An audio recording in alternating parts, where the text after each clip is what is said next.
Hello दोस्तों, मैं हूं रवि और स्वागत करता हूं आपका हमारे यूट्यूब चैनल तैयारी बूस्टर पर। तो दोस्तों, हम एसएससी सिलेक्शन पोस्ट फेज 9 के प्रीवियस ईयर पेपर्स देख रहे थे। तो उनमें हमने 10 दिसंबर 2020 का पहली और दूसरी शिफ्ट का पेपर देख लिया था। तो आज हम तीसरी शिफ्ट का पेपर देखने वाले हैं। तो चलिए इसमें जीके के 25 प्रश्नों को देखते हैं। देखिए, पहला प्रश्न, सिंगूर बांध किस नदी पर बना हुआ है?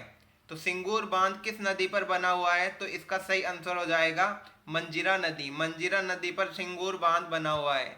अगला प्रश्न देखिए, कौन सा एकमात्र ऐसा पक्षी है जो पीछे की ओर उड़ सकता है? पीछे की ओर उड़ सकने वाला एकमात्र पक्षी कौन सा है? तो हमिंग बर्ड इसका सही आंसर हो जाएगा। हमिंग बर्ड पीछे की ओर उड़ सकते हैं। अगला प्रश्न देखिए, अच्छा प्रश्न है, राजा राम मोहन राय को 1829 में किसके द्वारा सती प्रथा को दंडनीय अपराध घोषित करने के लिए सहयोग के लिए जाना जाता है? तो इसने किसके सहयोग के द्वारा सती प्रथा को दंडनीय अपराध घोषित कराने में अपना सहयोग दिया था? तो इसका सही आंसर हो जाएगा लॉर्ड बेंटिक। और ध्यान रखिएगा कि सती प्रथा का जो पर बैन दंडनीय अपराध लगाया गया था, ये 1829 में लगाया गया था। ये भी अच्छा प्रश्न है, ध्यान रखिएगा, पूछा जा सकता है। अगला प्रश्न देखिए, 2020 में राष्ट्रीय विज्ञान दिवस नेशनल साइंस डे 28 फरवरी को मनाया गया था। इसकी केंद्रीय विषय वस्तु क्या थी? तो ध्यान रखिएगा, राष्ट्रीय विज्ञान दिवस 28 फरवरी को मनाया जाता है और इसकी थीम थी विज्ञान में महिलाएं। अगला प्रश्न देखिए, कुमार मनीष अरविंद को किस भाषा में काव्य के क्षेत्र में योगदान के लिए साहित्य अकादमी पुरस्कार 2019 से सम्मानित किया गया? तो मैथिली भाषा में उनके योगदान के लिए साहित्य अकादमी पुरस्कार 2019 से सम्मानित किया गया था, ध्यान रखिएगा। अगला प्रश्न देखिए, निम्न में से किस पर्वतीय स्थल को सतपुड़ा की रानी के नाम से जाना जाता है? तो सतपुड़ा की रानी के नाम से किस पर्वतीय स्थल को जाना जाता है? तो सही आंसर हो जाएगा पचमढ़ी। पचमढ़ी को सतपुड़ा की सतपुड़ा की रानी के नाम से जाना जाता है। अगला प्रश्न देखिए, उस राज्य का नाम बताइए जिससे तेलंगाना की सीमा नहीं लगती है। तेलंगाना की सीमा नहीं लगने वाला राज्य कौन सा है? तो इसका सही आंसर हो जाएगा उड़ीसा। बाकी जो कर्नाटक, महाराष्ट्र और छत्तीसगढ़ है, इनसे तेलंगाना की सीमा लगती है। अगला प्रश्न देखिए, प्रश्न नंबर 8, निम्नलिखित में से किसने मधुवन गाजर नामक जैव समृद्ध गाजर प्रजाति विकसित की जिसमें उच्च बीटा कैरोटीन और लौह घटक पाए जाते हैं? तो ये की थी वल्लभ भाई वसराम भाई मारवानिया ने।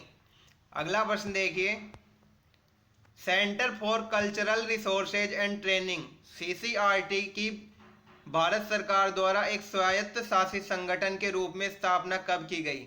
तो central for cultural resources and training की स्थापना 1979 में की गई थी। अगला प्रश्न देखिए, अच्छा प्रश्न है और आगे भी पूछा जा सकता है। निम्नलिखित में से किसने उत्पीड़ित लोगों के कल्याण के लिए बहिष्कृत हितकारिणी सभा का गठन किया गया था? तो किसके द्वारा किया गया था? तो इसका सही आंसर हो जाएगा बी.आर. अंबेडकर, जो हमारे संविधान निर्माता थे। उन्होंने बहिष्कृत हितकारिणी सभा का गठन किया गया था। अगला प्रश्न देखिए, प्रश्न नंबर 11 देखिए, मार्च 2020 तक की स्थिति के अनुसार भारत में 28 राज्य और कितने केंद्र शासित प्रदेश हैं? तो वर्तमान में ध्यान रखिएगा 8 केंद्र शासित प्रदेश हैं।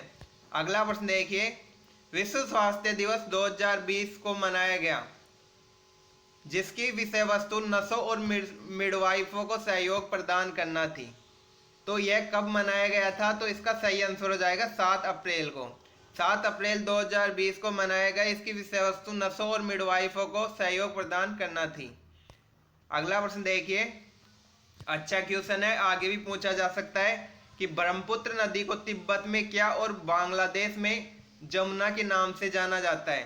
तो ध्यान रखिएगा, ब्रह्मपुत्र को बांग्लादेश में जमुना के नाम से जाना जाता है और तिब्बत में इसे सांगपो नदी के नाम से जाना जाता है। ब्रह्मपुत्र को तिब्बत में सांगपो और बांग्लादेश में जमुना के नाम से जाना जाता है। अगला प्रश्न देखिए, निम्नलिखित में से कौन यूनेस्को की साझेदारी में आयोजित Varkey foundation global teacher prize 2020 के लिए शीर्ष 50 में शामिल 3 भारतीय शिक्षकों में से एक थे? तो वो थे सुभजीत पावने, जिन्होंने वर्की फाउंडेशन ग्लोबल प्राइज 2020 में पुरस्कार प्राप्त किया था। अगला प्रश्न देखिए, पूरी दुनिया में फैले कोरोना वायरस कोविड-19 प्रकोप के कारण विंबलडन 2020 रद्द कर दिया गया। यह द्वितीय विश्व युद्ध के बाद कौन सा ऐसा अवसर है जब सर्वाधिक प्राचीन ग्रैंड स्लैम टेनिस टूर्नामेंट नहीं खेला जाएगा? तो यह पहला ऐसा अवसर है द्वितीय विश्व युद्ध के बाद जब यह नहीं खेला जाएगा। और ध्यान रखिएगा, जो विंबलडन है वह घास के कोर्ट पर खेला जाता है और यह सबसे प्राचीन ग्रैंड स्लैम टेनिस टूर्नामेंट है। अगला प्रश्न देखिए, कनाडा के निम्नलिखित में से किस व्यक्ति को व्यापार और उद्योग में योगदान के लिए पद्मश्री 2020 से सम्मानित किया गया? तो पद्मश्री 2020 के लिए 2020 से किसे सम्मानित किया गया था? व्यापार और उद्योग में योगदान देने के लिए। तो प्रेम वत्स को पद्मश्री से सम्मानित किया गया था। अगला प्रश्न देखिए, सितंबर 1893 में शिकागो अमेरिका में आयोजित धर्म संसद में निम्नलिखित में से किसने भाग लिया था? तो कोई भी क्वेश्चन का आंसर दे सकता है। स्वामी विवेकानंद। स्वामी विवेकानंद ने 1893 में शिकागो में आयोजित धर्म संसद में भाग लिया था। सन यहाँ पर याद रखने लायक है, 1893 में भाग लिया था, पूछा जा सकता है। अगला प्रश्न देखिए, इनमें से किसने फरवरी 2020 में पृथ्वी पर वापसी करके किसी महिला द्वारा सबसे लंबी एकल अंतरिक्ष उड़ान का रिकॉर्ड बनाया? तो यह रिकॉर्ड किसने बनाया था सबसे लंबी एकल अंतरिक्ष उड़ान का? तो यह क्रिस्टलिना कोच थी जिन्होंने यह रिकॉर्ड बनाया था।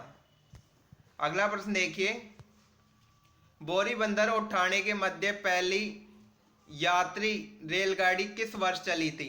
तो ध्यान रखिएगा, 1853 में पहली यात्री रेलगाड़ी चली थी बोरीबंदर और ठाणे, यानी कि बोरीबंदर बंबई में स्थित है। तो बंबई से ठाणे के बीच चली थी और किसके कार्यकाल में चली थी? तो ये लॉर्ड डलहौजी के कार्यकाल में चली थी। अगला प्रश्न देखिए, आवर्त सारणी में 18 ऊर्ध्वाधर स्तंभ होते हैं जिन्हें समूह के नाम से जाना जाता है, और कितनी क्षैतिज पंक्तियां होती है जिन्हें आवर्त के नाम से जाना जाता है? तो ध्यान रखिएगा, 7 क्षैतिज पंक्तियां होती हैं। अगला प्रश्न देखिए, विधान परिषद के 1/3 सदस्यों का कार्यकाल प्रत्येक कितने वर्ष बाद समाप्त हो जाता है? तो 1/3 सदस्यों का कार्यकाल 2 वर्ष बाद समाप्त हो जाता है। और ध्यान रखिएगा, विधान परिषद का कार्यकाल होता है यह 6 वर्ष होता है। अगला प्रश्न देखिए, शीश महल या दर्पणों का महल किस राज्य में स्थित है? तो शीश महल या दर्पणों का महल कौन से राज्य में स्थित है? तो सही आंसर हो जाएगा पंजाब। पंजाब में शीश महल और दर्पण का महल स्थित है। अगला प्रश्न देखिए, रैयतवाड़ी प्रथा ने लगभग कितने प्रतिशत क्षेत्र को ब्रिटिश शासन के अधीन कर लिया था, जिसमें बंबई प्रेसिडेंसी के भाग, असम, ब्रिटिश भारत के अन्य अनेक भाग शामिल थे? तो इसका सही आंसर हो जाएगा 51%। 51% क्षेत्र को ब्रिटिश शासन के अधीन कर लिया गया था रैयतवाड़ी प्रथा के अंतर्गत। अगला प्रश्न देखते हैं, थायराइड ग्रंथि द्वारा आयोडीन का प्रयोग करके निर्मित किया गया एक हार्मोन है, तो कौन सा हार्मोन है? तो इसका सही आंसर हो जाएगा थायरोक्सिन। थायरोक्सिन जो हार्मोन है वह थायराइड ग्रंथि द्वारा आयोडीन का प्रयोग करके निर्मित किया जाता है। अगला प्रश्न देखिए, मई 2020 तक की स्थिति के अनुसार ओम बिड़ला कहाँ के अध्यक्ष हैं? तो कौन सी लोकसभा के अध्यक्ष हैं? तो ये 17वीं लोकसभा के अध्यक्ष हैं, ध्यान रखिएगा। तो ये थे आज के 25 प्रश्न। मिलते हैं अगले वीडियो में, धन्यवाद।